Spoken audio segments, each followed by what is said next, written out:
I know.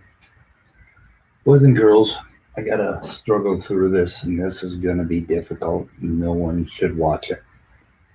I had a whole bunch of stuff happen yesterday that I am trying to figure out.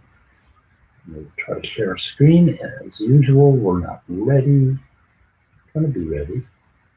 Let's share the screen. Okay, so a lot of videos yesterday. I'm not sure if you can see these. Now, on the 28th, Creation Myths, Dr. Dan put out a Neanderthal critique of the creation myth that Neanderthals descended from Homo sapiens. Very, very well done. But then last night, Praise That I Am started a stream way up here at 9:17 p.m. Central Time called SmackDown Night.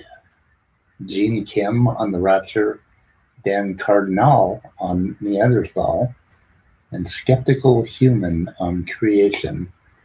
And I checked that stream out, and I was on it last night, and I was watching, or I believe I was listening to Raw Matt go on about Neanderthals, and there's a whole bunch of stuff. But then today, I can't seem to find it. It's like it was truncated. It kind of starts right in the middle. And I may have missed something. I'm not entirely sure. There's a lot of biblical stuff. We got Jason Ezard, and I think more biblical stuff. Matt Bond. I don't know Matt Bond. Who's Matt Bond? Try to find out. It's not happening. I'm not sure where the sound is. Anyway, so there's that. So I was very confused. Trying to look into that.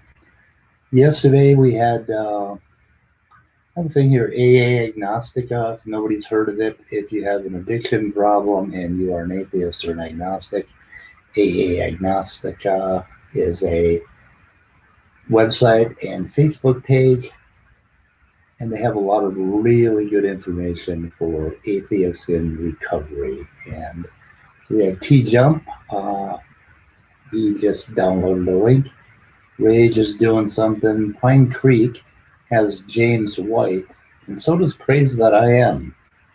Back here, I think on the 28th. Yes. So I don't know who James White is or what's going on there. Yesterday, Smoky Saint had Otangelo on for quite a while, and it was sort of I spotted, checked in a couple of times, and it was pretty much Otangelo's blog again, and them being Smoky Saint seems to think probability is like the big solution to proving that naturalism can't be a thing. Whatever. Standing for Truth started a kind of a weird premiere on the end times where they were arguing about basically pre-trib versus post-trib. Some arcane religious stuff that kind of frightens me, actually, right? When I listen to them talk about these things and disagree amongst themselves, it just seems sort of strange. It's like arcane magic. It's like walking into a weird meeting in a dark, damp basement where a bunch of wizards are talking about their magical spells or something, and it just, I've never read the Bible, so I don't know. Then, okay, we have the next thing that happened was James Downard had his usual thing last night. It was very, very interesting. He has a number of links that he put up and went through a lot of really, really good information. I'll definitely link that one. We have a PDF, The Genomic Portrait of Yeast, Uncovering a Phenotype for All Genes. Phenotype. And another paper. Oh, no, this is Evolution News. Don't believe anything these guys say. It's pretty much bullshit. But RJ talks about that. Mutational load and functional fraction of the human genome, so there's some talk about that. I'd love to do a video or have a talk, probably with Dr. Dan, about, this business of junk DNA and what is functional and what is not functional. When you try to describe it to somebody, you end up having to draw little pictures with little dots for various parts of the genome, and there's still a lot of it that you can make the case that it is not functional because it doesn't matter if it mutates. There are long stretches that are pretty much just connectors between one part of the genome and the other. And then every now and then there's this little short sequence, and that will make a difference. It'll be functional. So when you're trying to pick and choose and use terms like junk DNA and argue over what is functional and what is not, it becomes a little complicated. It's a complicated pot, and somebody should have it, I think, in detail. I invite Dr. Dan to have that. Yesterday I met Molecular Alchemy. He was on my Otangelo stream, and he's going to be on one of our streams. And he's the real deal. He works in a lab. I had a discussion with him, and I think he is going to bring he's going to bring some intellect to our discussions, hopefully.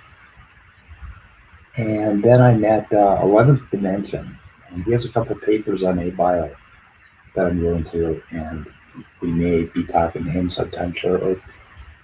And let's see, what do we have here? I think RJ mentioned David Menton, who's another creationist. God, there's a lot of them. It's hard to keep track of them all. And let's see what else happened yesterday. Other than me being overwhelmed by many things. Yes, I got something from Evolution News yesterday, hot off the press. How much of today's anarchic nihilism can be laid at Darwin's feet? And of course I didn't read it because screw this thing, but maybe I will. Anyway, the powerful myth that shapes all of us. I mean, they're trying to make a case that somehow Charles Darwin, who died how long ago, is somehow responsible for the unrest that's going on in the streets right now.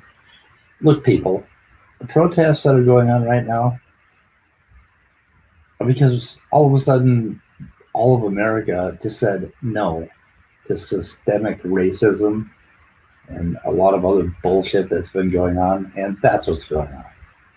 And the federal government basically is just stirring the violence by being the assholes that we were protesting against in the first place. I mean, they're just turning up the heat. That's what's going on. It's not Charles Darwin. I don't think Darwin somehow reached out from his grave and created political unrest in America. No, people are pissed off, and they're out there protesting and showing you that they're pissed off.